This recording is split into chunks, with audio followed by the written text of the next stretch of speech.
Sometimes on WhatsApp, you may have sent so many messages to someone, and from those messages, you might want to search for a specific one. In this video, we'll be showing you how to search for any message you've sent to anyone on WhatsApp.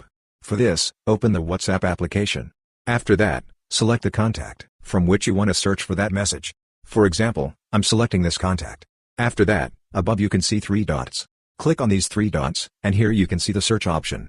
Click on search, and here you can see the option to search for that message. For example, I'm searching for this message. After that, click on this search button.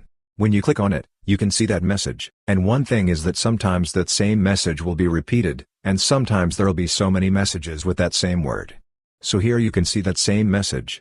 And if you want to see the previous messages with that same word, here you can see the up button. Click on this button, and now here you can see that same message. And when you click on this button again, here you can see the next message.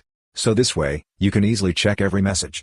If you want to see the next message, click on this button. So this way, you can easily search for any message sent to any contact on WhatsApp. Hope this video was helpful for you. If you found it helpful, consider subscribing. See you in the next video.